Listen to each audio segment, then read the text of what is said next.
তো আমরা এবার কী করব, ইনভেস্টমেন্ট চ্যাপ্টারে যে দু ধরনের সামসগুলি হয় সেগুলো আমাদের কমপ্লিট করা হয়ে গেছে ভালো মতন বুঝে। আজকে আরেকখানা ভ্যারিয়েন্ট আছে, সেইটা কমপ্লিট করে আজকে পুরোপুরিভাবে এই ইনভেস্টমেন্ট চ্যাপ্টারটা আমরা কমপ্লিট করে ফেলবো। তো ব্যাপারটা শুরু করার আগে আমরা একটুখানি জিনিসটা বুঝি যে ইনভেস্টমেন্ট কিসের ওপর করা, অবভিয়াসলি সিকিউরিটিজের ওপরে। ঠিক আছে, এই সিকিউরিটি দু ধরনের হয়, এটা আমরা জানি। একটা হচ্ছে তো লোনেবল ফান্ড, মানে হচ্ছে অনেকটা ডিবেঞ্চার বা এমন কিছু সিকিউরিটিস যেগুলোর ওপর ইনভেস্টর ইন রিটার্নে কী পায়, ইন্টারেস্ট। ঠিক, আবার এরকমও তো সিকিউরিটিস আছে যেগুলোর ওপর ডিভিডেন্ড পায়। তো সেগুলো কি হবে, সেগুলো হচ্ছে কি শেয়ার্স। ঠিক আছে, তাহলে শেয়ার্সের ওপর ইনভেস্টার্সরা কী পায়, ডিভিডেন্ড। এবার কথাটা হলো এই ইন্টারেস্ট আর ডিভিডেন্ডের মধ্যে ডিফারেন্সটা কী। ইন্টারেস্টটা হচ্ছে গিয়ে যেটা পার্মানেন্ট ইন নেচার, পার্মানেন্ট আর ফিক্সড ইন নেচার, অর্থাৎ বিজনেসে প্রফিট হোক না হোক পিরিয়ডিক্যালি এটা পেমেন্ট করতেই হবে যারা ইনভেস্ট করবে, ইনভেস্টার্সদের। কিন্তু যে সমস্ত ইনভেস্টার্স শেয়ার্সে ইনভেস্ট করবে তারা কীভাবে, ডিভিডেন্ড, কিন্তু যেটা নট ফিক্সড ইন নেচার। মানেটা কি, মানেটা হলো যে যখন বিজনেসে প্রফিট হবে তখন ডিভিডেন্ড পাবে, আর যখন প্রফিট হবে না তখন ডিভিডেন্ড পাবে না। ঠিক আছে, তো আমরা এই ইনভেস্টমেন্ট যতটুকুনি বুঝেছি তার মধ্যে আমরা এই সেকশনটা নিয়ে ডিসকাস করেছি, অর্থাৎ কাম ইন্টারেস্ট, টেক্স ইন্টারেস্ট, এই ধরনের ব্যাপারগুলো নিয়ে। আমরা কিন্তু এই যেই পার্টটা শেয়ার্স, অর্থাৎ কোনো একটা ইনভেস্টার্স ইনভেস্ট করছে শেয়ার্সের ওপরে, সেখানে যে ডিভিডেন্ড পাবে আরও যে সমস্ত ব্যাপারগুলো আছে সেগুলো কিন্তু নিয়ে আমরা ডিসকাস করিনি। তো আজকে আমাদের যেই ক্লাসটা হবে সেই ক্লাসটা হচ্ছে ইনভেস্টমেন্ট ইন শেয়ার্স, এই ব্যাপারটা নিয়ে ভালো করে বোঝার আছে। হ্যাঁ, এই ব্যাপারটা নিয়ে আজকে আমরা ডিসকাসটা করব। এইবার এইটার মধ্যে এই টপিকটা যদি আমাদের বুঝতে হয় তাহলে আমাদের কতগুলি টার্ম বোঝার দরকার আছে। যেমন যদি শেয়ার্স আমরা যাই তাহলে সেই শেয়ার্স, আমি আমার মতন করে জিনিসটা তোদের একটু তোদের কাছে রিপ্রেজেন্ট করার চেষ্টা করি। এই শেয়ার্সে একটা হচ্ছে নর্মাল শেয়ার্স। নর্মাল শেয়ার্সটা কি, ইনভেস্টার্স টাকা দিয়েছে আর প্রাইমারি মার্কেট অথবা সেকেন্ডারি মার্কেট থেকে শেয়ার্সগুলোকে কিনেছে। ঠিক আছে, এবার সেখানেও একই রকম ব্যাপার থাকবে, তার নমিনাল ভ্যালু থাকবে, তার যেই কস্ট যেটার জন্য অ্যাকচুয়ালি পেমেন্ট করছে সেটা বেশিও হতে পারে কমও হতে পারে। মনে করে দেখ, যখন আমরা ক্লাস 12-এ ইস্যু অফ শেয়ার্স এই চ্যাপ্টারটা করেছিলাম, তো সেই ক্ষেত্রে নমিনাল ভ্যালু 10, এটা প্রিমিয়ামেও কিনতে পারে বা ডিসকাউন্টেও কিনতে পারে। তো তার মানে যেটাতে কিনবে সেটা হবে তার কস্ট। তার মানে একটা হচ্ছে নর্মাল শেয়ার্স। ঠিক আছে, সেকেন্ড একটা যেটা আমরা পাবো সেটা হচ্ছে কি বোনাস শেয়ার্স। এই বোনাস শেয়ার্সটা কি, বোনাস শেয়ার্স এটার যে নাম, সেই নামটাকে যদি আমি অ্যানালাইসিস করি তাহলে আমরা এমনি বুঝতে পারবো যে বোনাস শেয়ার্স মানে হচ্ছে এমন টাইপ অফ শেয়ার্স যেগুলি জন্য কোনো রকম অ্যামাউন্ট পে করতে হয় না ইনভেস্টার্সদের। ঠিক আছে, এটার মানেটা কি, এটার মানেটা হচ্ছে যে যখন নাকি একটা বিজনেসের রিজার্ভ প্রচুর বেড়ে যায়, অর্থাৎ অ্যাকুমুলেটেড ফান্ড যেগুলি রাখে না জেনারেল রিজার্ভের মধ্যে, ফ্রি রিজার্ভ যেগুলোকে বলা হয়, যে ওখানে ভাবছে যে পরে গিয়ে হয়তো কাজে লাগতে পারে, এটা ভেবে প্রত্যেক বছর কিছু কিছু কিছু কিছু করে প্রফিট জমাতে সেটা হিউজ একটা পরিমাণে দাঁড়িয়ে গেছে। তো তখন একটা সময় কোম্পানি এটা যখন রিয়ালাইজ করে যে এতটা তো রিজার্ভ রাখার কোনো দরকার পড়ে না, তাহলে একটা কাজ করা যেতে পারে, এই যেই রিজার্ভটা রয়েছে, অ্যাকুমুলেটেড ফান্ড যেটা রয়েছে, এটাকে একটা কাজে লাগানো যেতে পারে। কারণ এই যেই ফান্ডটা তৈরি করা হয় সেটা তো প্রফিটের থেকে নিয়েই এই ফান্ডটা তৈরি করা হয়। আর প্রফিটটা কাদের অধিকার, প্রফিটটা হচ্ছে যে সমস্ত শেয়ার হোল্ডার্স রয়েছে সেই কোম্পানি, তাদের অধিকার। তো তার মানে তাদের যে ডিস্ট্রিবিউটেবল প্রফিট থাকে তার মধ্যে থেকে একটা পার্ট সরিয়ে নিয়ে এই অ্যাকুমুলেটেড ফান্ডটা তৈরি করা হয়। তো সেই কারণে ওরা একটা চিন্তা ভাবনা করে যারা ম্যানেজমেন্টের মধ্যে থাকে যে এই অ্যাকোমোডেটেড ফান্ডটা আমরা ইন রিটার্নে ফিরিয়ে দেবো আবার কাদের যতটুকুনি দরকার পড়বে না সেই ইনভেস্টার্সদের বা ওনার্সদের বা মেম্বার্সদের। কিন্তু সেই সময় না সেই ম্যানেজমেন্ট একটা জিনিস ভাবে যে বিজনেসে টাকাটা আছে অ্যাকোমোডেটেড ফান্ডটা, বেকার সেগুলোকে ডিভিডেন্ড হিসেবে আমরা ডিস্ট্রিবিউট করে দেবো, তাহলে বিজনেস থেকে টাকাটা বেরিয়ে চলে যাবে। এবং হঠাৎ করে পরে যদি কখনো টাকার প্রয়োজন হয়ে থাকে বা যদি নতুন কোনো একটা প্রজেক্ট আসে, তাহলে সেই ক্ষেত্রে প্রবলেম হয়ে যেতে পারে। সেই কারণে ম্যানেজমেন্ট খুব সুন্দর একটা বুদ্ধি বার করেছে। সেই বুদ্ধিটা হচ্ছে এরকম যে এই যে অ্যাকুমুলেটেড প্রফিটটা রয়েছে সেটাকে ক্যাপিটালাইজ করে দেয়। মানে কি? মানেটা হচ্ছে যে যত ইনভেস্টার্স আছে সেই ইনভেস্টার্সদেরকে বলে যে দেখো তোমাদেরকে আমরা বিনা পয়সায় ফ্রি অফ কস্টে কিছু শেয়ারস অ্যালট করব, যে এক একটা শেয়ার্সের দাম হচ্ছে টেন রুপিস। তো তোমাদের প্রত্যেককে আমরা দুটো হোক তিনটে হোক যা হোক একখানা তোমাদের আমরা শেয়ার্স অ্যালট করব, যেটার জন্য তোমাদেরকে কোনো রকম টাকা পে করতে হবে না। ঠিক আছে, ভালো মতন বুঝবি। তো এই যে যে শেয়ার্সগুলো অ্যালট করছে, যেমন ধর আমি যদি এক্সাম্পল নিই, ধর 100 শেয়ার্স অ্যালট করছে অ্যাজ বোনাস শেয়ার্স, ঠিক আছে, আর এক একটার দাম হচ্ছে 10 পার শেয়ার। তাহলে এই যে বোনাস শেয়ার্স কোম্পানিটা অ্যালট করছে, তাহলে তার ভ্যালু কত আসছে? 100 ইন্টু 10, দ্যাট ইজ 1000। অদ্ভুত ব্যাপার, কোম্পানি 1000-এর শেয়ার্স যে সমস্ত এক্সিস্টিং শেয়ার হোল্ডার্স আছে তাদেরকে দিচ্ছে, কিন্তু তার পরিবর্তে 1000 টাকা নিচ্ছে না। তাহলে কি কোম্পানি নিজে লস করছে? না, একদমই না। অ্যাকুমুলেটেড ফান্ড, ধর এটার মধ্যে যে ফান্ড ব্যালেন্স, ভালো করে বুঝবি জিনিসগুলি, এইটার মধ্যে যে ফান্ড ব্যালেন্স রয়েছে সেটা আমি ধরলাম 2000 রয়েছে। এবার এই 2000-এর মধ্যে যখন চিন্তা ভাবনা করলো যে না 1000 টাকা এক্সট্রা আছে, কোনো কাজে লাগবে না এখানে রেখে, তাই তখন কি করলো, এইখান থেকে সেই 1000, এই যে 1000 যেটা নাকি দেওয়ার কথা ছিল শেয়ার হোল্ডার্সদের, সেইটা তাদের থেকে না নিয়ে এইখান থেকে মাইনাস করে দেওয়া হলো। ইকুইটি শেয়ার ক্যাপিটাল বলে 1000 এখান থেকে মাইনাস করা হলো। তাহলে এখন যেই রিজার্ভ, ফ্রি রিজার্ভ, তার মধ্যে পড়ে থাকবে 1000, আর এখান থেকে যে 1000, এটাকে বলে বুক অ্যাডজাস্টমেন্টস। অর্থাৎ একটা অ্যাকাউন্ট থেকে একটা অ্যাকাউন্ট কমিয়ে আরেকটা অ্যাকাউন্টের মধ্যে ঢুকিয়ে দেওয়া হলো। একটা কোনটাতেই কমানো হলো? যে ফ্রি রিজার্ভটা রয়েছে, এই যে অ্যাকোমুলেটেড যেটা ফান্ড বলছে, এটা তো ফ্রি রিজার্ভ, এই ফ্রি রিজার্ভ থেকে টাকাটাকে কমালো, লেস করলো। আর যে ইকুইটি শেয়ার ক্যাপিটাল রয়েছে যেটা এক্সিস্টিং আছে, ধর এখানে আছে 30,000, ঠিক আছে, এগুলো যে আমার অ্যাজাম্পশনস ফিগার্স, আর এর সাথে আরও further equity share capital through bonus ওটা কি করে দেওয়া হলো, অ্যাড করে দেওয়া হলো। তার মানে টোটাল হয়ে গেল কত? 31,000। তার মানে একটা অ্যাকাউন্ট থেকে কমলো আরেকটা অ্যাকাউন্টে বাড়লো, এটাকে বলা হয় বুক অ্যাডজাস্টমেন্ট। তো এরকমভাবে যখন অ্যাকুমুলেটেড ফান্ডটাকে ইউজ করা হয় ফ্রি অফ কস্টের শেয়ার্স ইনভেস্টার্সদের মধ্যে ডিস্ট্রিবিউট করার জন্য, যেটাকে বলা হয় বোনাস শেয়ার্স, তখনই এই সিস্টেমটাকে আমরা কী বলি, বা সেই সমস্ত শেয়ার্সগুলোকে আমরা কী বলি? বোনাস শেয়ার্স বলি। তার মানে একটা জিনিস আমরা এখানে বুঝতে পারলাম যে যখন নাকি কোনো একটা কোম্পানি বোনাস শেয়ার ইস্যু করে, সেটার জন্য এক্সিস্টিং শেয়ার হোল্ডার্সদের কোনো রকম টাকা দিতে হয় না। সেটা কোম্পানি কী করে, নিজের যে ফ্রি রিজার্ভটা থাকে সেই ফ্রি রিজার্ভের একটা পোর্শনসকে ক্যাপিটালাইজ করে দেয়। কথাটা বুঝতে পেরেছিস? আর এই বোনাস শেয়ার্স কাদেরকে দেওয়া হয়? অবভিয়াসলি যারা বিজনেসের এক্সিস্টিং শেয়ার হোল্ডার্স বা মেম্বার্স, কারণ তাদের প্রফিটের মধ্যে থেকেই তো একটা পার্ট এই অ্যাকুমুলেটেড ফান্ডে ট্রান্সফার করতে করতে করতে করতে এই ফান্ডটা এতটা বেড়ে যায়, এবং পরে গিয়ে যখন দেখে যে এতটা দরকার নেই, তখন সেখান থেকে যেটা বার করা হবে, তো অবভিয়াসলি যাদের থেকে নিয়ে এটা তৈরি করা হয়েছিল ফান্ডটা, তাদেরকে আবার ফিরিয়ে দেওয়া হবে। কীভাবে? বোনাস শেয়ার্সের মাধ্যমে। তাহলে এই জায়গাটায় ব্যাপারটা দেখ, প্রথম কথা যারা ওনার তারাও লাভবান হলো, তারাও দেখলো যে হ্যাঁ ঠিক আছে কোম্পানি আমাদের টেক কেয়ার করছে, আমাদের স্বার্থটাকে আমাদের ইন্টারেস্টটাকেও টেক কেয়ার করছে, যে আমাদেরকে শেয়ার্স দিয়ে দিল আরও অনেকগুলো। সাইড বাই সাইড কোম্পানি এইটাও মেনটেন করতে পারলো যে কোম্পানির যে টাকাটা ছিল সেই টাকাটা কিন্তু কোম্পানির হাত থেকে আর বেরিয়ে গেল না। কথাটা বুঝতে পেরেছিস?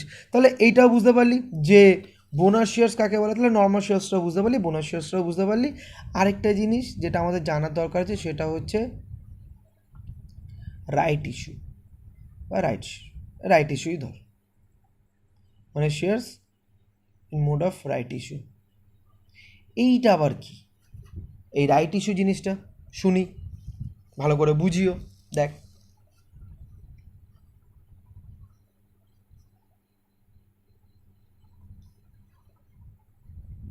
রাইট শেয়ারস শুনবি খুব ভালো মতন, হ্যাঁ, এগুলো ভালো ভালো লজিক আছে। এই রাইট ইস্যু বা রাইট শেয়ারটা কি? ধর আজকে নীল অ্যান্ড কোম্পানি, এই নীল অ্যান্ড কোম্পানিতে অলরেডি 31,000 এইটার ক্যাপিটাল ছিল, ঠিক আছে। এইবার নীল নতুন যে প্রজেক্টটা পেয়েছে সেই প্রজেক্ট অনুযায়ী ও দেখলো যে এই 31,000-এ কিছু হবে না, ফার্দার আরও কিছু ক্যাপিটাল দরকার আছে, যে ক্যাপিটালটাকে ফিনান্স করবে through issuing of equity share capital. নতুন ইকুইটি শেয়ার ক্যাপিটাল ইস্যু করে ও আরও ফার্দার কিছু ক্যাপিটাল তুলতে চায় এবং সেই টাকাটা নতুন যে প্রজেক্টটা পেয়েছে সেই প্রজেক্টে ইনভেস্ট করতে চায়। এইবার তখন ওই কোম্পানি কি করবে? শেয়ার ক্যাপিটাল ইস্যু করবে, মানে শেয়ার ইস্যু করবে। এইবার ভালো মতন বুঝবি কিন্তু জিনিসটা, ভালো পয়েন্ট আছে এটার মধ্যে।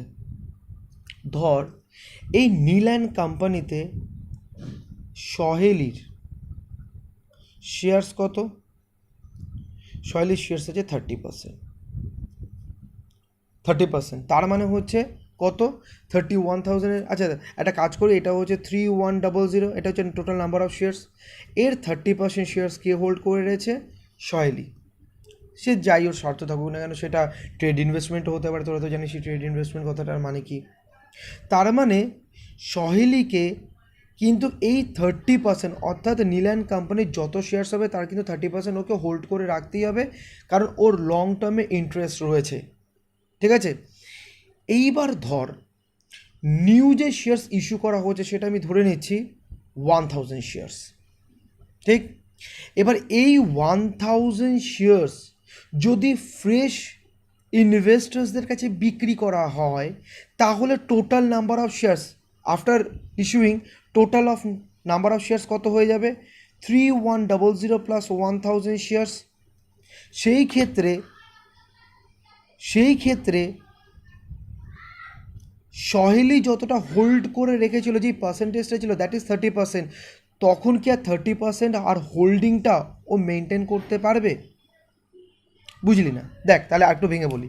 টোটাল নাম্বার অফ শেয়ার্স আগে কত ছিল রাইট ইস্যু করার আগে? 3100 শেয়ার্স। এবার এর মধ্যে 30% যদি ও হোল্ড করে থাকে তার মানে হচ্ছে 3100 ইন্টু 30%, তার মানে 930 শেয়ার্স কে হোল্ড করে রয়েছে? সহেলি হোল্ড করে রয়েছে। কেন? লং টার্মের জন্য। ধরে নিচ্ছে এটা একটা ট্রেড ইনভেস্টমেন্ট ওর, যাতে ওর বিজনেসে কোনো রকম প্রবলেম না হয়, কারণ ওর বিজনেসটা হতে পারে নীল অ্যান্ড কোম্পানির ওপর ডিপেন্ডেন্ট। তো এই কারণে সে 30% শেয়ার্স, অর্থাৎ 930 নাম্বার অফ শেয়ার্স পারচেস করে রেখেছে নীল অ্যান্ড কোম্পানির, ঠিক আছে। এবার নীল অ্যান্ড কোম্পানি তো ফার্দার আরও টাকা দরকার আছে, তার জন্য কী করলো? আরও 1,000টা শেয়ার্সও কী করলো? মার্কেটে বিক্রি করে টাকা নিয়ে এলো। তাহলে এখন যদি আমরা জিজ্ঞাসা করি ওর কোম্পানির টোটাল নাম্বার অফ শেয়ার্স কত, তাহলে কত হবে? 3100 প্লাস 1,000, দ্যাট ইজ 4100।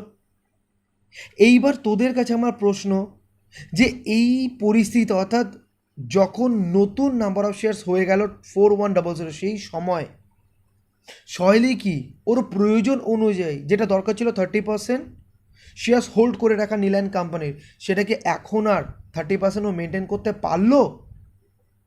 কি পারলো না? কীভাবে পারলো না? এবার একটা কাজ কর না, তুই দেখ না, এই 9300কে 4100 টোটাল নাম্বার অফ শেয়ার্স দিয়ে ডিভাইড করে ইন্টু 100 কর, দেখ কত বেরিয়ে আসে। দেখ 930 ডিভাইডেড বাই 4100 ইন্টু 10, তার মানে এখন সহেলির percentage of holding in Neel and company কত হয়ে গেল? 23 ধরি, 23%। তার মানে এইবার হয়ে গেল কত? ভালো মতন বুঝবি, এবার হয়ে গেল কত? 23%। একটু দেখিয়ে দিই ক্যালকুলেশনসটা কীভাবে হয়েছিল। 930 যেটা ওর হোল্ডিং ছিল, আর এখন হচ্ছে updated total number of shares into 100, তাহলে এখান থেকে 23, মানে এটা আমি রাউন্ড অফ নিয়েছি, অ্যাকচুয়ালি তো রাউন্ড অফ নয়, তো 23% বেরিয়ে আসছে। তাহলে ওর দরকার ছিল মেনটেন করা 30%, কিন্তু যেহেতু নীল ফ্রেশ 1000 শেয়ার্স ইস্যু করেছে এবং সেটা শৈলীকে বলেইনি, সেই কারণে ওর পার্সেন্টেজ অফ হোল্ডিং 30% থেকে রিডিউস টু কত হয়ে গেছে, 23%। আর এইটা হওয়ার জন্য হতেই পারে যে সহেলি অ্যান্ড কোম্পানির বিভিন্নভাবে ক্ষতি হয়ে যায়। যদি এই 30% থেকে 23% যেহেতু হয়েছে, তার মানে হতেই পারে সহেলি অ্যান্ড কোম্পানির বিভিন্ন রকমভাবে ক্ষতি হয়ে যেতে পারে কোম্পানির। কথাটা বুঝতে পারলি? কারণ ওর তো দরকার ছিল 30% মেনটেন করা, কিন্তু সেই জায়গায় নীল ওইটা ইস্যু করলো বলে 23% হয়ে গেলো, তাতে সহেলি অ্যান্ড কোম্পানির কিন্তু বিজনেসের ক্ষতি হলেও হয়ে যেতে পারে। তাহলে এই জায়গাটা তোদের কি মনে হয়, তাহলে কি নীল অ্যান্ড কোম্পানি আর নাম্বার অফ শেয়ার্স বাড়াবে না, বা ইস্যুইং অফ ফ্রেশ ইস্যু করবে না, ও টাকা নেবে না তাহলে মার্কেট থেকে? তাহলে তো মাঝখান থেকে নীল অ্যান্ড কোম্পানিটা বিপদে পড়ে যাবে। তার মানে ব্যাপারটা হচ্ছে, যদি নীল অ্যান্ড কোম্পানি 1000 ফ্রেশ ইস্যু না করে, তাহলে নীল অ্যান্ড কোম্পানির কাছে টাকা আসবে না, ও ভালো ভালো প্রজেক্টসগুলোকে গ্র্যাব করতে পারবে না। আবার যদি ও 1000 ফ্রেশ ইস্যু করে, তাহলে দেখা যাবে আরেকটা যে কোম্পানি যা 30% মেনটেন করা দরকার আছে, তারা আবার পার্সেন্টেজ অফ হোল্ডিংটা কমে যাবে, যেখানে আবার আরেকটা কোম্পানি অর্থাৎ সয়েল অ্যান্ড কোম্পানির প্রবলেম আসতে পারে। অদ্ভুত ব্যাপার। যদি না করে নীল অ্যান্ড কোম্পানি ডুববে, আর যদি করে তাহলে সয়েল অ্যান্ড কোম্পানি ডুববে বা বিপদে পড়বে। তাহলে কি করা যায়? আর একটা কোম্পানি, যখনই কোম্পানির কিছু বিপদ হয় তখন তো অনেকজন ইন্টারেস্ট তার সাথে লিঙ্ক থাকে, তাহলে সেই জায়গাটায় দাঁড়িয়ে এমন কোনো একখানা সলিউশনস বার করা দরকার আছে, যেই জায়গায় নীল অ্যান্ড কোম্পানির যে ইন্টারেস্ট সেটাও ইনট্যাক্ট হবে, এবং side by side Saheli and কোম্পানির যে ইন্টারেস্ট সেটাও ইনট্যাক্ট থাকতে পারবে, অর্থাৎ কারোরই কোনো রকম ক্ষতি হবে না। ঠিক? তাহলে কি করা যায়, কি চিন্তা ভাবনা করা হলো? চিন্তা ভাবনাটা হচ্ছে এটা, কোম্পানিজ অ্যাক্টের মধ্যে এই নিয়মটা আনা হলো যে দেখো নীল অ্যান্ড কোম্পানি, তোমার যখন ফার্দার শেয়ার ইস্যু করে টাকা তোলার ব্যাপার থাকবে, তখন ফার্স্টে তুমি শেয়ার্সগুলো অফার করবে তোমার এক্সিস্টিং শেয়ার্স হোল্ডার্সদের। কারণ কিছু কিছু কোম্পানির একটা fixed percentage of holding maintain করার দরকার থাকে তার বিজনেসটাকে স্মুথলি করার জন্য। তাই তুমি যখনই কোনো রকম ফ্রেশ ইস্যু করবে, সেই জায়গাতে যারা এক্সিস্টিং শেয়ার হোল্ডার্স তাদেরকে ফার্স্ট অপশনস দেবে, ও ওই শেয়ার্সগুলো ঠিকঠাক অ্যামাউন্ট পারচেস করে তার শেয়ার অফ হোল্ডিংটাকে বা পার্সেন্টেজ অফ শেয়ার হোল্ডিংসটাকে আগের জায়গাতেই মেনটেন করে রাখার। আর যদি তার মনে হয় যে সে কিনবে না, অর্থাৎ পার্সেন্টেজ অফ হোল্ডিংটা তার কাছে ম্যাটার করে না, তখন সেই অপশানসটা বা বেনিফিটটা সে তখন আরেকজনের কাছে পাস অন করে দেবে। তার মানে মোদ্দা কথা এইটা, যে নীল অ্যান্ড কোম্পানির ওপর একখানা কোম্পানিজ অ্যাক্ট নিয়ম এনেছে যে তুমি যদি ফার্দার কোনো শেয়ার্স ইস্যু করো, তাহলে প্রায়োরিটি বা ফার্স্ট প্রেফারেন্স বা এন্টাইটেলমেন্ট টু পারচেজ কাকে দিতে হবে? এক্সিস্টিং শেয়ার হোল্ডার্সদের। ঠিক আছে? কেন সেটা তোরা বুঝে নিয়েছিস। এইবার একটা কথা আছে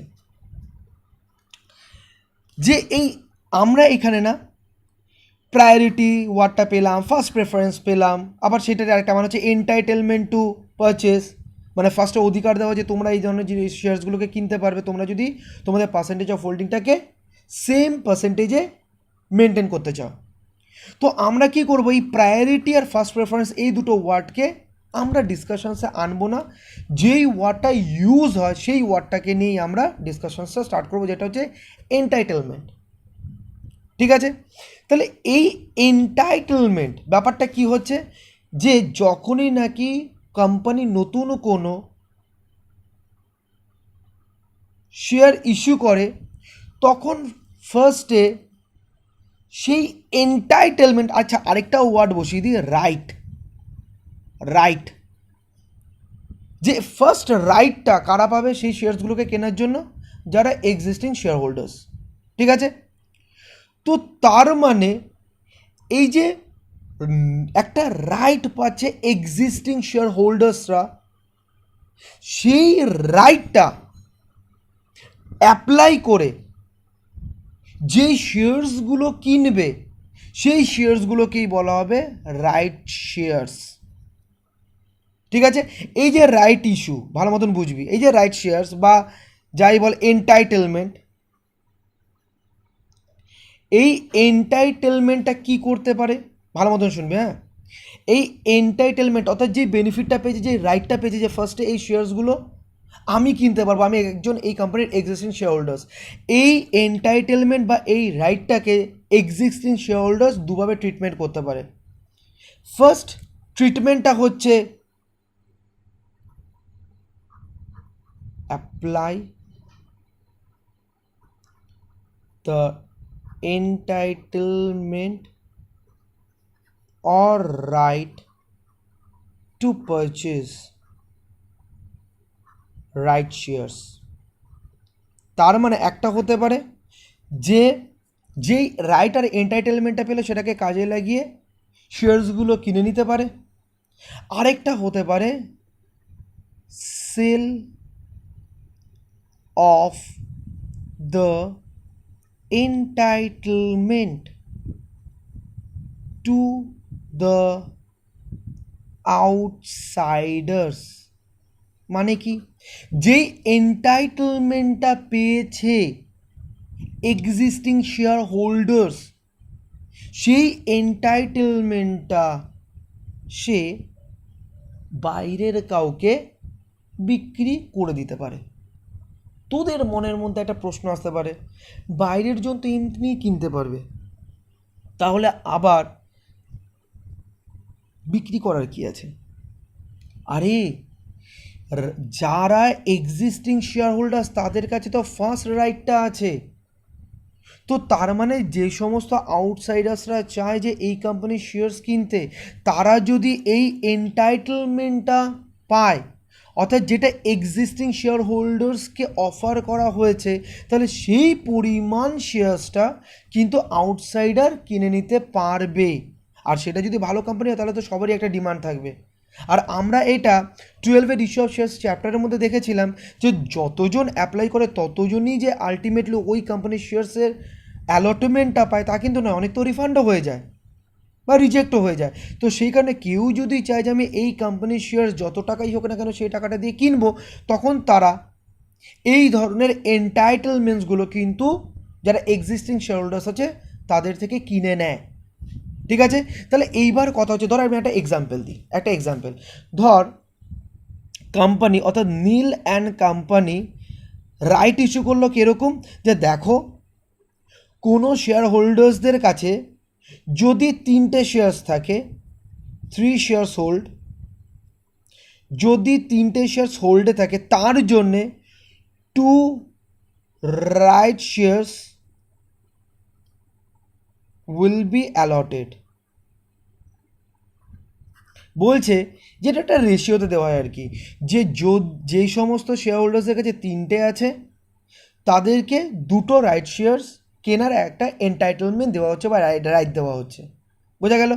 তো তার মানে ধর আজকে যদি সহেলির কাছে কতগুলি আছে, 930 শেয়ার্স আছে, ঠিক আছে, তাহলে কতগুলি শেয়ার্স কেনার এন্টাইটেলমেন্ট পাবে, ডিভাইড করে দে 3 দিয়ে ইন্টু 2 করে দে, ঠিক আছে? তাহলে কত আছে 930 ডিভাইডেড বাই 3 ইন্টু 2, 620।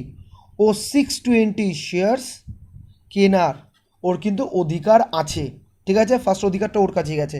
এবার এটা ওর ব্যাপার, এই 620 শেয়ার্সই পুরোপুরি এরকমভাবে ওকে কিনতে হতে পারে, মানে ও কিনতে পারে যেরকমভাবে। সেই ক্ষেত্রেও এইটা ব্যাপার হতে পারে যে এক একটা শেয়ার্সের দাম 10 টাকা, আর সেটা ইস্যুড অ্যাট এ প্রিমিয়াম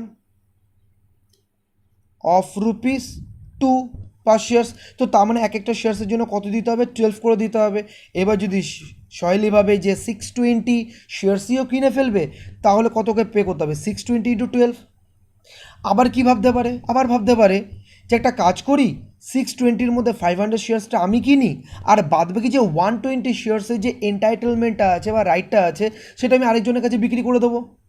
কথাটা বুঝতে পারলি? তাহলে ওকে 500 শেয়ার্সের জন্য কত পে করতে হবে? 500 ইন্টু 12। আর এই যে বাদবাকি রইল 120 শেয়ার্সের, ভালো মতন বুঝবি, 120 শেয়ার্সের যে এন্টাইটেলমেন্ট, এইটা যে বিক্রি করবে সহেলি, তো তার জন্য তো সহেলি কিছু একখানে নেবে। কত করে নেবে? ধরে নিচ্ছি 3 পার শেয়ার,